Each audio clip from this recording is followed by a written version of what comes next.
we pray, when we go to the prayer closet, we pray so much for material things. We pray for God bless me with a car, which is not bad. Yeah. God bless me with a house. God bless me with a car. God bless me with this and that.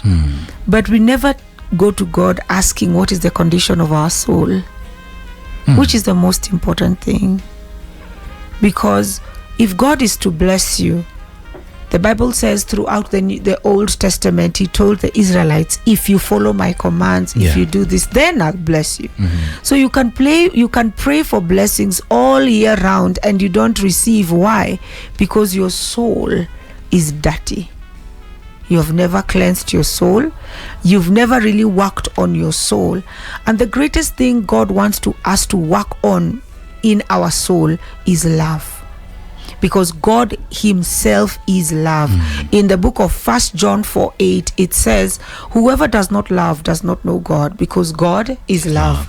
You can preach to us here from here till next year and tell us how much you know God. But how we know that you know God and you are born again is your work of love. Jesus said, they will know you are my disciples by the love you produce in you.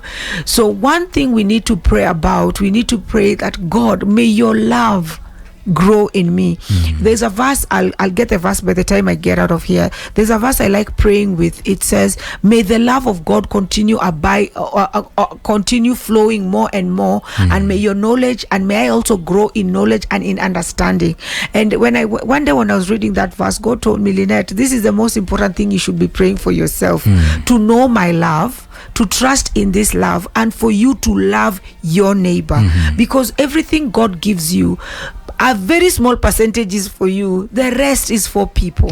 It's for people. So wherever you are right now, you've been praying for a car, you've been praying for a house, you've been praying for money. Why would God give you that if you do not walk in love? First of all, if you do not walk in the love of God, why would God give you heavenly money? I'm not talking about useless worldly money. I'm talking about real godly wealth that he gave to Solomon. Why would he do that if he sees in your heart you have no love for him? He sees in your heart you will not use that money for the gospel. You will not use that money to make sure that his love is seen. So I'm telling people, like right now, for example, my house is full. My house is completely full. There's no space. And why I think now the Lord gave me a big house is because he knew that one day people will need that house, and I will not say no. Now you're looking at me and you're like, God bless me with a big house. Check your love. Do you have love in your heart? Because if you have love in your heart, trust me, God will give you that house. Because there's a soul that will come to Jesus because of that house. There's a soul that will heal because of that house. So when God gives you a car, why is God giving you that car? God does not give you anything for yourself only. Whatever he gives you is for his glory. Remember, the Bible says that through Jesus Christ, everything was made for him, through him, and by him. Everything in this world was created for Jesus, including me and you. So you who are listening to me right now, this is one reason why your prayers have not been answered. Your love walk. Your love walk. Work on your love. Before you pray, you want to pray for 50 hours. Pray first to walk in love, so that even if you pray for 10 minutes, 15 minutes, whatever you're praying for will be answered immediately. Because the problem we have is because we have no love. We have no knowledge of the love of God. We have no love for God, and we have no love for our neighbor.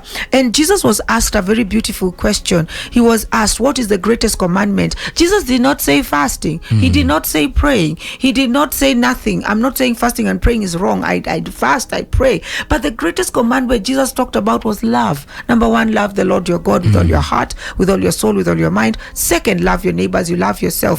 If you have the two, I'm telling you, you will not struggle to pray for things. There are things you won't even pray for, because God sees that when he gives things to you, immediately Jesus was given a position. Even when he was in this earth, God raised him to a certain level, because God knew no matter how much I raise my son here in the flesh, he will use nothing for himself. All things will go back to, and I go back to God. And I even tell us preachers or us servants of God, of our ministers, when there's a glory God gives you when you fully surrender to him in love.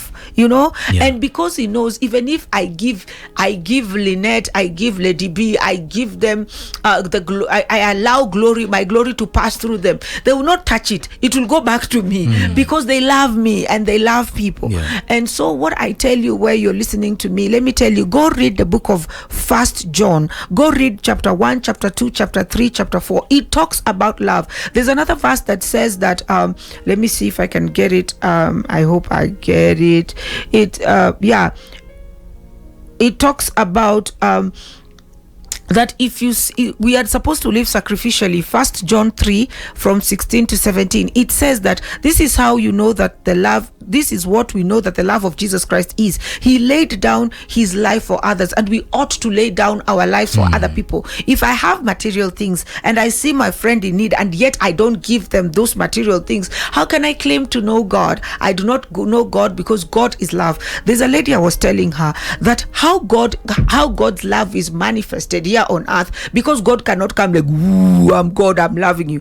How people see God and see the love of God is when I love Lady B and Lady B loves me. Anytime I sacrificially give myself to Lady B, she sees God. Anytime Lady B sacrificially gives herself to me, she sees God. And that's how God should be seen when we walk in a sacrificial life. Let me tell you something. Jesus dying on that cross, he did not want it. If people think Jesus wanted to die on the cross, it is a lie. He did not want it. It was painful to him completely, but he did it sacrificially. So when you're waiting to be comfortable to help people, you have no love of God. If you're waiting to be comfortable to help people, you have zero love of God, because Jesus did not sacrifice his life when he was comfortable. So let me tell you something. If you truly want to see the blessings of God in your life, there are things you will not need to pray for. Start walking in love. Amen. And love cannot be produced minus the Holy Ghost. Every morning tell the Holy Spirit, the greatest commandment is not read my Bible, is love. Amen. Help me fulfill that fast. Help me walk in love. Holy Spirit, produce love for me. Give me the understanding and the revelation of the love of God. Help me be a channel of this love. That everywhere I walk, everywhere I go, may people see God, because I chose to be a vessel of love. Amen. And let me tell you, it's the moment you walk that love journey, there is a glory that will come upon your life. There are things you don't need to pray for, because God trusts you. Amen.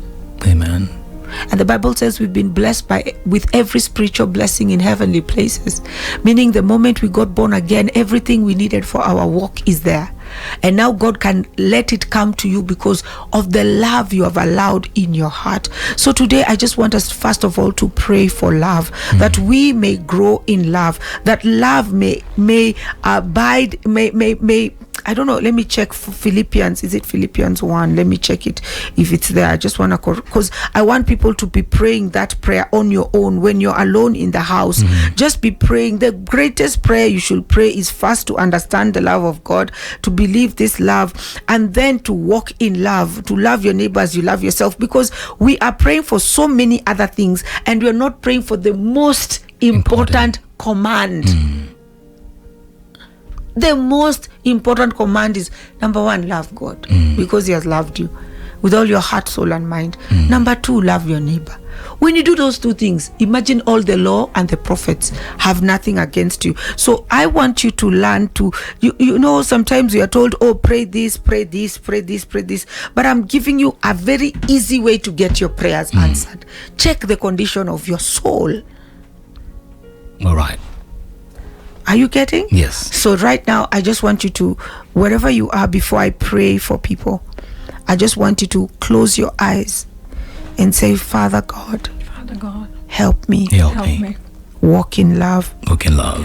Father Lord, Father Lord, I've prayed for everything else, prayed for everything else. but this is something I've never mentioned to you. But this is something I've never mentioned to you. Or if I do, If I do, I mention it once in a while. I mention it once in a while. Forgive me, Lord. Forgive me, Lord, For you are love. for your love. And in the book of Corinthians, it says that even if I pray in tongues and have no love, I'm just but a resounding gong. Father, fill me with your love. Help me overflow with love. Yes. In Jesus' name. Amen. Amen. Pearl Radio, the home of fresh and classic hits.